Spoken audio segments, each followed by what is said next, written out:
everyone! Today I'll be taking a look at the 1/7 scale figure of Shikibe Mayu from Riddle Joker, which is an eroge developed by Yuzu Soft and released around 4 years ago now. So it's not recent, but it's been getting quite a few figures as of lately, which is very nice to see. Something else that happened lately is that Alice Glint sort of took over the Yuzu Soft figure line from Broccoli, since those two companies are very close and work together quite often. The staff are very friendly with each other, and they seem to be now the main company that are doing all of the Yuzu Soft figures, whereas before it was up to Broccoli to do that. Unlike most Yuzu Soft games, with Riddle Joker there was only one character that I really liked, and that was Mayu. Despite the initial results of the survey having Nanami and Ayase being the ones that were voted to be made into figures, they still went ahead and made Mayu anyway, so I was very pleased because she was who I originally voted for. And here we have Mayu in her box. The box is a lot more simple than I expected, but I mean that in the nicest way possible since it looks really good. It's got a window that covers 3 sides of the box and lets a lot of light in, along with a window at the top as well. And it's just very simple, has Riddle Joker and Shikibe Mayu written at the bottom there. There is the Alice Glint logo on the top and the Riddle Joker logo on the side.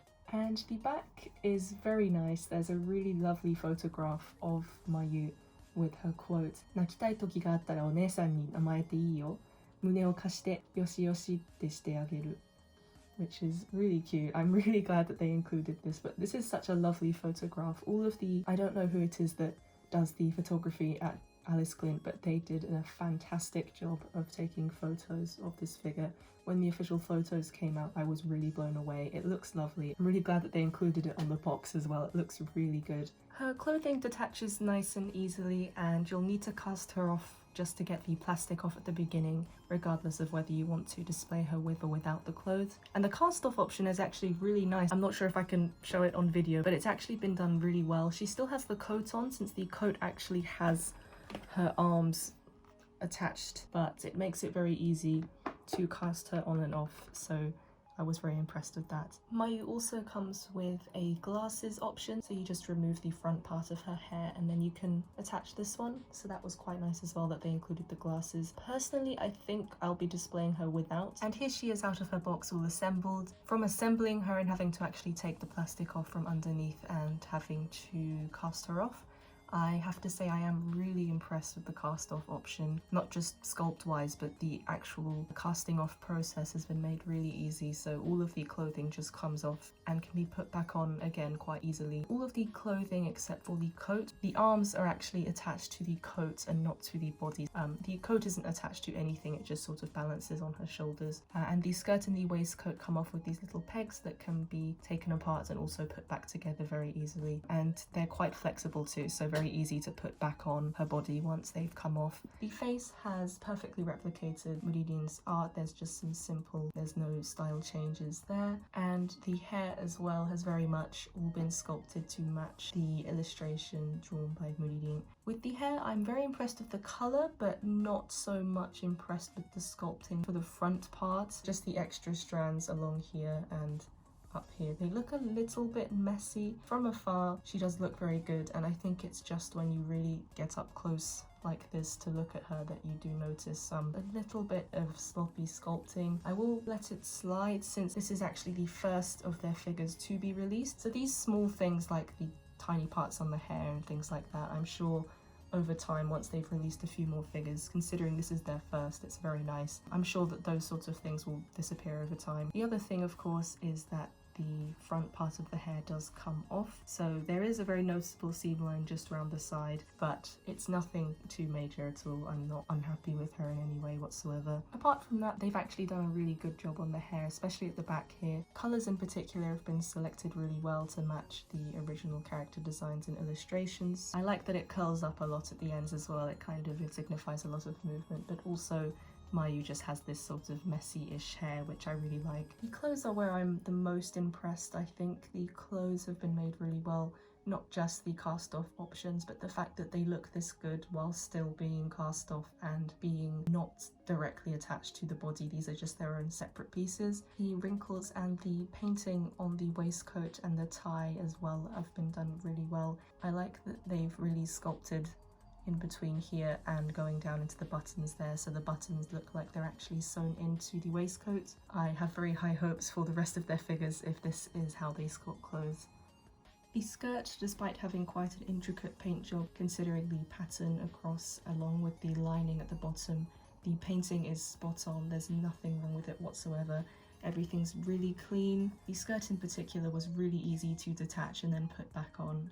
The coat has been sculpted really well. This is something that can easily look very stiff if not done correctly, so I'm really impressed with the coat too. The arms being attached to the coat is actually a really good idea considering the waistcoat and all of that is going to come off if you're casting her off. The pose really helps here since she doesn't have hands, they're just in the pockets, which helps a lot having this coat as one big piece. And the shading and all of the wrinkles in the back have been done really well.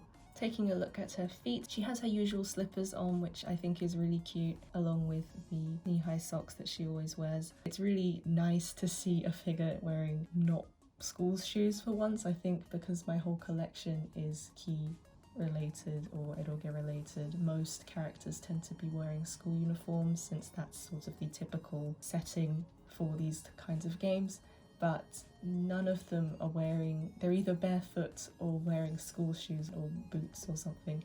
So it's nice to see really cute footwear for once on a figure. I thought that was a really cute touch. I know that obviously this is the design of Mayu from Riddle in the first place, but it's just very nice to see in 3D form as a figure. The base itself is just a simple flooring, nothing too special, but I think it's quite nice. It doesn't take anything away from the figure. And at the bottom you can see her piles of books that she has in her lab and also her typical cup of coffee as well. So this is a really nice touch. I think that it's very nice to see accessories that the character actually owns as personal items being used on the base. And here she is with her glasses option. To take the front hair piece off was fairly easy. The back piece also comes off as well, and they attach back together without having to take the head off or anything like that. She looks really good actually. I thought that the glasses would make her eyes blurry because in the photos that they officially released, the glasses looked a little bit blurry, but now that I actually see her in person, it looks really good. There's a slight colour difference with the hair. I think this version's a little bit darker in the front, but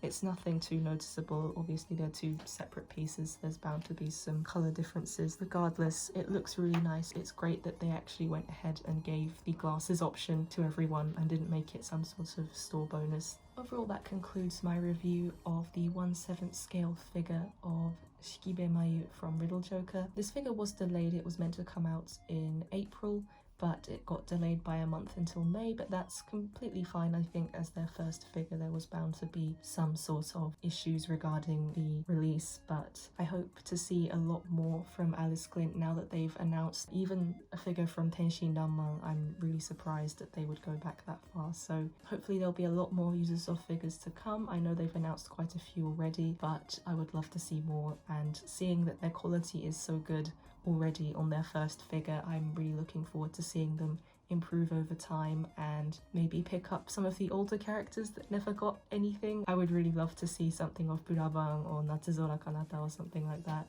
And I'm also very pleased that the cast off option is so easy, so it's very nice that you actually have the option to take the clothes off and then put them back on again if you want to, and it's not anything that's going to damage the figure. And just how she looks all together, couldn't be happier. Thank you very much for watching until the end, and I'll see you all in the next one. Bye!